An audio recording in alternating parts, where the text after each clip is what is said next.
दक्ष की सबसे छोटी पुत्री सती बड़ी होकर बहुत आकर्षक हो गई। वह आदिशक्ति का अवतार थी और उन्होंने हर उस पुरुष से विवाह करने से मना कर दिया जिसके लिए सती के माता पिता ने हामी भरी। प्रजापति ने अत्यंत सम्मानित परिवारों से बात चलाई, परंतु सती के लगातार मना करने से प्रजापति बहुत नाराज हो गए। अंत में उन्होंने जब सती से पूछा कि वह किससे विवाह करना चाहती थी, तो सती ने वह नाम बता दिया जिसे वह बचपन से जप रही थी, महादेव।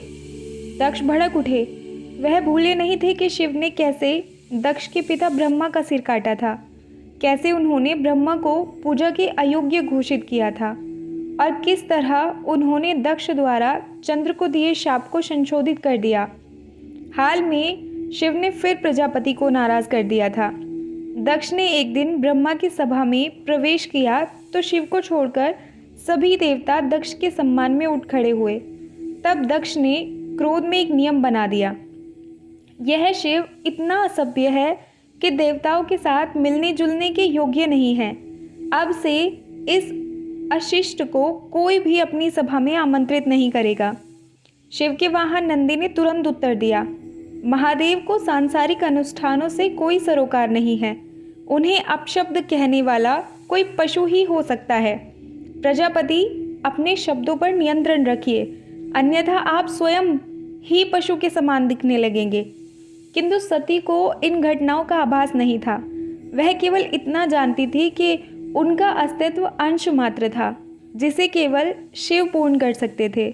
वनवास में रहकर सती ने भगवान शिव को प्राप्त करने के लिए घोर तपस्या शुरू की। महादेव के प्रति उनके भीतर से इतनी ऊष्मा पैदा हुई कि कैलाश पर जमी बर्फ भी पिघलने लगी। सती के प्रेम से अभिभूत शिव उन्हें पत्नी बनाने के लिए सहमत हो गए। यह सुनकर दक्ष को बहुत क्रोध आया तो ब्रह्मा ने हस्तक्षेप किया। सती का जन्म शिव के लिए हुआ था। वह शिव पशु चर्म पहने घूमता है, गांजा पीता है और शरीर पर राख मलता है, बैल की सवारी करता है और सर्प धारण करता है। एक राजकुमारी ऐसे सन्यासी के साथ भला कैसे रह सकती है? शिव स्वतंत्र हैं, उन दोनों का मिलन प्रकृति का नियम है। आप उन्हें अलग नहीं कर सकते। क्या आपको याद नहीं कि शिव ने कैसे आपको अपमानित किया था? वह भी एक नहीं अपितु 2 बार। दक्ष ने बहुत तर्क वितर्क किया, किंतु ब्रह्मा ने घोषणा कर दी कि विवाह होकर रहेगा। प्रजापति ने अपने पिता की इच्छा के समक्ष समर्पण कर दिया। फिर हुआ यह कि जैसे ही नव दंपत्ति ने पवित्र अग्नि की परिक्रमा की, दक्ष के भीतर कुछ जलकर भस्म हो गया।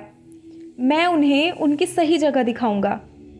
सती और शिव के दाम्पत्य जीवन का आरंभ हुआ ही था कि उन्हें समाचार मिला कि प्रजापति कनखल में एक भव्य यज्ञ का आयोजन करने वाले थे, जिसमें सभी देवताओं को आमंत्रित और ऋषियों को सम्मानित किया गया था। उनमें सर्वश्रेष्ठ हवन सामग्री अर्पित होनी थी, जिससे भारी यश अर्जित किया जाना था। सती हर्षित थी। माता पिता और बहनों से मिलने की आशा ने सती के मन को खुशी से भर दिया और वे जाने की तैयारी करने लगी। दिन बीते किंतु उन्हें निमंत्रण नहीं मिला। सती को बुलाने न दक्ष पहुँचे और न ही सती की माँ। कोई पुजारी या दूत भी नहीं गया। धीरे धीरे प्रसन्नता का स्थान भय ने ले लिया। सती न कहीं बाहर जाती और न ही रात को सो पाती थी। उन्हें डर था कि यज्ञ का निमंत्रण मिलने से न रह जाए। उनकी आंखों में उम्मीद तो थी, किंतु दिल बीतते समय के साथ डूबता जाता था। इस बीच शिव ने उनसे कुछ नहीं कहा। यज्ञ का दिन आ गया। सती ने देवताओं को कनखल की ओर जाते देखा। क्या वे ऊपर से गुजरते समय सती को ताना मार रहे थे या दया दिखा रहे थे, क्योंकि दक्ष ने सती का बहिष्कार कर दिया था? पिताजी ऐसा क्यों कर रहे हैं? सती ने पति के सामने रोते हुए कहा। ऐसा कैसे हो गया कि उन्होंने अपनी ही पुत्री को नहीं बुलाया? उन्होंने प्रत्येक देवता को आमंत्रित किया, किंतु महादेव को नहीं। प्रजापति के मन में मेरे लिए जो घृणा है, उसने तुम्हारे लिए उनके प्रेम को भी भस्म कर दिया है। मैं अब तुम्हें अपनी पुत्री नहीं मानते। तुम अब केवल मेरी पत्नी हो। पिता अपने संतान से कभी घृणा नहीं कर सकती। मुझे वहाँ जाकर उनसे बात करनी चाहिए। हमारा वहाँ स्वागत नहीं होगा सती। ऐसी सभाओं में अनामंत्रित व्यक्ति सदा अपमानित होता है। इसके अलावा तुम्हारी उपस्थिति प्रजापति के मन में नकारात्मक भावनाओं को भड़का देगी। जिससे उनका यज्ञ दूषित हो जाएगा और उनका अनुष्ठान व्यर्थ हो जाएगा। इसमें तुम्हारी भी हानि हो सकती है और वहाँ तुम्हारी रक्षा करने वाला भी कोई नहीं होगा। मेरी हानि? सती की आंखें आश्चर्य से फैल गई। मेरे घर में मेरी क्या हानि हो सकती है? अपने परिवार की उपस्थिति में मैं यह अन्याय नहीं होने दूंगी।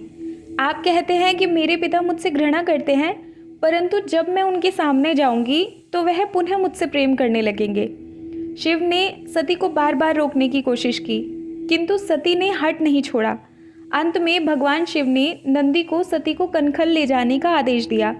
सती यज्ञ में पहुंची तो चकित रह गई।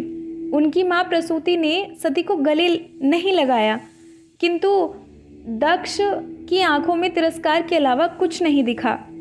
यहाँ तक कि सती की बहनें भी बिन बुलाए आ जाने पर उन्हें तिरस्कार से देख रही थी। उन्होंने जंगली पुष्प से सज्जित होकर आई सती का मजाक भी उड़ाया। यज्ञ स्थल को देखकर सती की पीड़ा और बढ़ गई। सभी देवता मौजूद थे, किंतु शिव के लिए आसन तक नहीं रखा गया था। उनके लिए यज्ञ का भाग भी आरक्षित नहीं किया गया था। उनके नाम के मंत्र का जाप भी नहीं हुआ था। यज्ञ में शिव का पूर्ण बहिष्कार कर दिया गया था और किसी ने इसका विरोध तक नहीं किया। ब्रह्मा और विष्णु ने भी नहीं।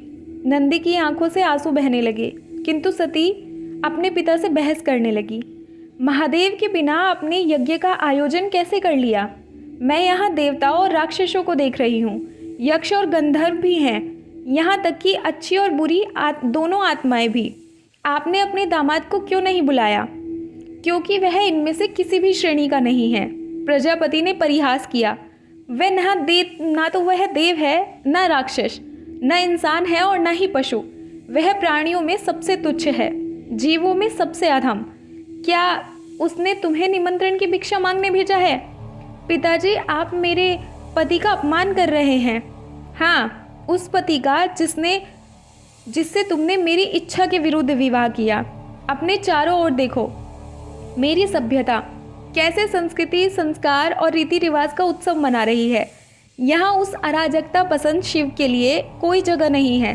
वह अधनंगा व्यसनी है, जिसे हमारे द्वारा श्रम पूर्वक बनाई सृष्टि की परवाह नहीं है।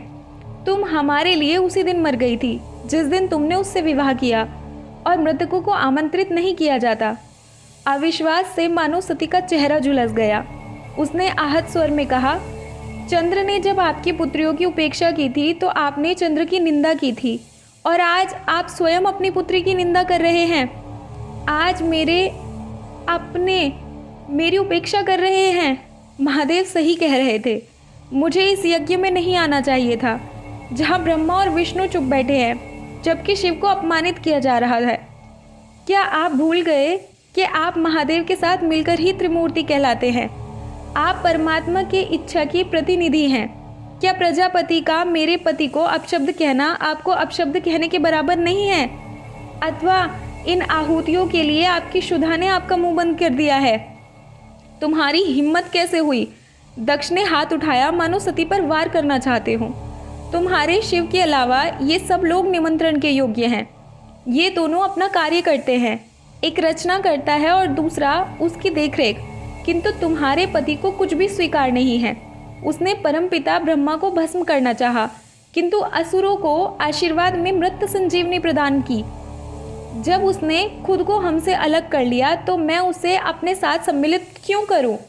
उसके लिए मेरे पास घृणा के अतिरिक्त और कुछ नहीं है। आप उनसे घृणा नहीं करते, सती ने गुर्राते हुए कहा। आप उनसे डरते हैं।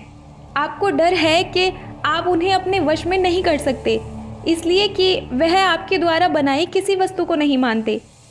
इसलिए कोई प्रत्यक्त व्यक्ति मेरे अनुष्ठान में भाग लेने के योग्य नहीं है। उसे यहाँ की झूठन भी नहीं मिल सकती। बहुत हुआ। सभा स्तब्ध रह गई। यह ऋषि दधीची की आवाज़ थी। वह अपने आसन से उठ खड़े हुए। कोई यज्ञ जहाँ महादेव का अपमान हो, ब्रह्मांड के मस्तक पर कलंक के समान है। अब यहाँ बैठना भी पाप है और मैं इस पाप का भागी नहीं बनूंगा। दधीची के जाते ही प्रसूति चिल्ला पड़ी। सबकी निगाहें दधीची पर टिकी थी, किंतु किसी ने नहीं देखा कि सती यज्ञ वेदी के किनारे पर खड़ी थी। मैं ऋषि दधीची की तरह वापस भी नहीं जा सकती, सती ने कहा। उनका चेहरा आंसुओं से भीग गया। मैं अब इस सती रूप में महादेव के पास नहीं लौट सकती। यह शरीर अब एक अभिशाप है, प्रजापति की बेटी होने का शाप है। आज मेरे कारण मेरे स्वामी का अपमान हुआ है। यह इसलिए हुआ क्योंकि मैं दक्ष की पुत्री हूँ। मुझे इस पहचान को, अपने इस शरीर को नष्ट करना होगा, तभी मैं अपने पति से दोबारा मिल सकूंगी और तभी आपको शिव का सही अर्थ समझ में आएगा। आपके यज्ञ में मेरे स्वामी के नाम का कोई भाग नहीं है, इसलिए मैं स्वयं को इस वेदी में अर्पित करती हूँ। मुझे क्षमा करे महादेव, मुझे क्षमा करे।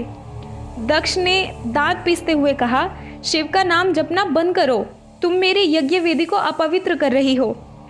दुष्ट दक्ष, सती ने दर्द गरज कर कहा। उनकी आंखें सूज गई थी और आवाज़ तीखी थी। तुम भूल गए हो कि मैं आदि शक्ति हूँ। मैंने तुम्हारे और प्रसूति के घर में इसलिए जन्म लिया क्योंकि तुमने मेरा आह्वान किया था। मैंने तुम्हें उस समय भी सावधान किया था कि जिस दिन तुमने मेरा अपमान किया, मैं उसी समय तुम्हारा परित्याग कर दूंगी। यह कहकर सती यज्ञाग्नि में कूद गई। सब लोग पीछे हट गए। उनका मांस जलना शुरू हुआ तो वहाँ भयंकर अपशगुन होने लगा। आसमान काला हो गया। गिद्ध झपट्टा मारने और गीदड़ हाहाकार करने लगे। वायु क्रुद्ध आत्मा की भांति अग्निशिखाओं को बुझाने लगी। सती ने जैसे ही अंतिम श्वास ली, शिव के नेत्र खुल गए। पीड़ा और रोष से कांपते हुए शिव ने अपने सिर से एक केश की लट तोड़ी और नीचे पटक दी। जमीन से टकराते ही वीरभद्र नाम का 3 नेत्र और 1000 भुजाओं वाला एक भयानक प्राणी प्रकट हुआ। उसने शिव को प्रणाम किया। महादेव ने उसे आज्ञा दी, दक्ष के यज्ञ को ध्वंस कर दो। यज्ञ स्थल पर सब लोग भयभीत होकर भाग रहे थे। वीरभद्र ने अपनी त्वचा के छिद्रों से अनेक भयानक प्राणियों को उत्पन्न किया और वे सब यज्ञ को ध्वंस करने लगे। देवताओं को आहत और मनुष्यों को मारने लगे। उन्होंने आहुति पर मूत्र विसर्जन कर दिया और चारों ओर रक्तपात किया। वे जगह जगह आग लगाकर उसकी राख के साथ खेलने लगे। ब्रह्मांड में जो कुछ घातक हो सकता था वह सब उस यज्ञ में हुआ। भृगु ने उनका सामना करने के लिए श्रभु नामक योद्धाओं को प्रकट किया, किंतु उन्हें सफलता नहीं मिली। वीरभद्र की सेना गतिमान शिलाखंड की भांति अथक रूप से यज्ञ को नष्ट करने में लगी थी।